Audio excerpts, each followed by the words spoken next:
Welcome back to the Daily Mastermind. My name is George Wright III, and I am your host. I hope you're having a great week this week. Today I wanted to get back with you. We had a day off where we were doing some recording outside of the office, but today I wanted to get back to you, and I've got a couple of episodes that I'm going to be dropping, so I hope you have a little bit extra time to catch up on some things that we're doing. But before I get started, I want to start with the Daily Mastermind quote of the day. And if you have not downloaded the Daily Mastermind mobile app, I encourage you to do it on iTunes or Google Play because it's got a ton. It's just jam-packed with resources, and we're getting tons and tons of downloads. So I know many of you are using it. But on there, there's one of the tabs is the quote of the day. And the quote of the day has some awesome pics that you can share on social media or pics that you can use to just kind of motivate and inspire yourself. And today's quote of the day is by Walter Bond. And it says, "Go for your dreams. Don't live life with regrets." Go for your dreams. Don't live life with regrets. I think that's a great quote, and it's something a lot of us think of, but how many of us are acting on that? That's the key, is to create some action, and that's one of the reasons why we like to create a little inspiration, motivation, and even education for you on the Daily Mastermind. Now, later today, I'm going to be dropping a masterclass we did on asset protection and tax strategies for Forex traders, Forex investors. And the reason we're doing this is I found that many of you are learning topics and learning information, but you want to have something that gives you sort of a blueprint, a roadmap for what to do.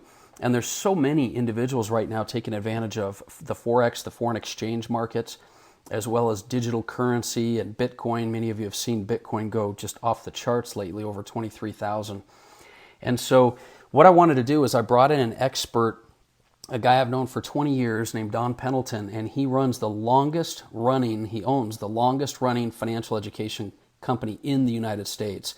And what he did is he took about 30 minutes and he explained, if you are a trader, now this would apply for a stock investor, Forex investor, futures, options, whatever you're doing, how would you structure yourself? How would you structure your trading business? Because that's what you need to do in order to maximize your tax deductions and find ways to really benefit, maximize and minimize your taxes, maximize your benefits.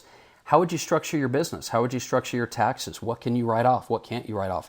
And so I had him do a specific case study for Forex investors, a Forex trading business. And so be watching for that later today. We'll drop that. And that's a great lead-in for a question I'd like to ask you. What is it that you're doing in your business that you feel like you'd like to have some more information and education on? See, I've got access to resources of the top 7, 8, and 9-figure mentors when it comes to taxes, asset protection, estate planning, investing, marketing, sales, communications. And I'd love to be able to get more of those interviews for you, but do it in a form that allows you to have a case study of exactly what you need to use. So if you have some feedback, jump over to the Daily Mastermind Instagram or Facebook and DM me. Let me know what it is you're looking for. And we've got a lot of good gifts and prizes and things for individuals that contribute, because we're building our content outline for 2021, and we've got some really good stuff coming. So with that said, I had an idea I wanted to talk to you about this morning. When it comes to learning to test your limits, I was working out this morning with my trainer at the gym, and I was kind of he pushes me half the time. I'm barely waking up, but I go anyway.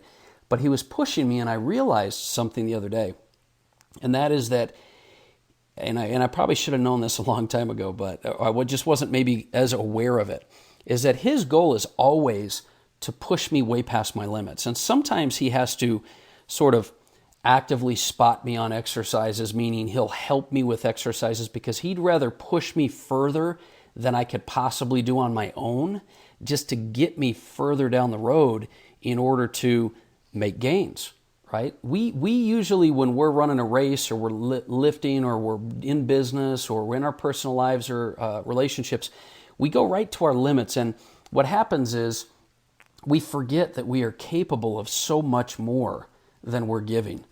David Goggins talks about most people stop at 40% because a couple things happen. We are hardwired to protect ourselves from pain and discomfort. And so what happens is as we approach the finish line, we slow down. We run to the finish line. We don't run through the finish line. And so I want to just plant this seed in your head that you are capable of so much more than you're giving. Even if you feel like you're stretching yourself, it's just scientifically and physically and emotionally possible for you to give so much more. But in order to do that, you have to dig deep. You really have to dig deep in life, in all areas of your life, if you want to accomplish more and have more, because our entire success and happiness and growth lie outside our comfort zone. Because like I said, we are hardwired to avoid pain and discomfort. Our brains are just completely hardwired to keep us from pain and agony and discomfort. And I talked about this before where I said there's this tipping point. And the tipping point happens when you're approaching that resistance of where that you have done before and you don't think you can go further, and your brain starts to kind of work against you and say, okay, slow down, slow down. But there's a tipping point when you realize that you are outside your comfort zone and you have to find a way to make it work. And that tipping point is when your brain says, all right, I've tried everything I can to convince George that he shouldn't do this, that it's not good for him, or that it's going to be painful. But it looks like he's going to do it anyway, so now it's time to figure out some solutions. I've got to get him through this. I got to go to the next level. David Goggins talks about that and says, when you know you're not going to quit, when you know that you're going to be experiencing pain, your brain goes into all kinds of ways to help you. And what you have to do is you have to hit that tipping point where you can know that you are going to push yourself past your comfort zone. And so all of a sudden things come into your favor and help you figure out how to do it better. And we have to seek the discomfort. We have to seek finding ways to get outside our comfort zone. When we do that, what we're doing is we're conditioning and training our brain to operate in those kind of conditions. And pretty soon you'll realize just what you're capable of. And the other thing I wanted to mention here is that, and you've heard a lot of guys talk about this, girls talk about this lately, you've got to learn to find joy and validation in the process. Now, not only do I think you've got to find ways, because I know that's easier said than done. You're like, how in the hell am I going to find ways to be excited about the process when it's painful and it's outside my comfort zone? Well, just keep in mind a couple things. Number one, it's been scientifically proven that you get more of a dopamine hit, which is that pleasure center of your brain, that reward mechanism, while you're hitting goals along the way than you do when you finally get to your destination. That's why so many of these mega athletes and celebrities have gotten massive, massive success, and they've thought, wow, is this it? And depression and anxiety sets in, because the expectation we put on hitting the end goal is never as great as we want it to be.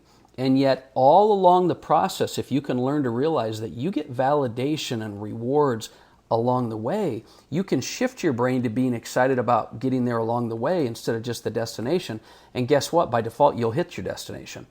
And so the best way to do this is to make it a game.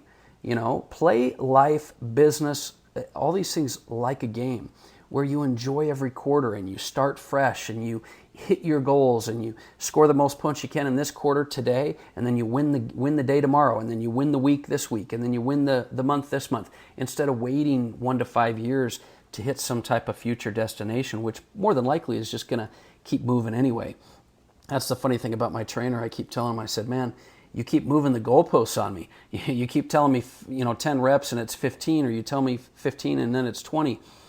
And it's this balancing act between pushing yourself further than you think you can go. And I'm telling you, every single time I feel like $1 million. Every single time you push yourself past your comfort zone, and even if you don't get as much as you want done, you always feel better about what you've accomplished. And so I encourage you to do that. Now, the last thing I want to mention is I want you to try to find ways to push yourself in every area of your life, your mind, your body, your spirit, your emotions, your business, not just in success, not just in money, not just in business, but push yourself mentally, push yourself physically, push yourself emotionally. And to do this, you have to be conscious of it, and you have to set and identify where your normal boundaries are and push past them. So how do you do this? What's the simplest idea or solution I could give you for pushing yourself and learning to push yourself past your normal limits?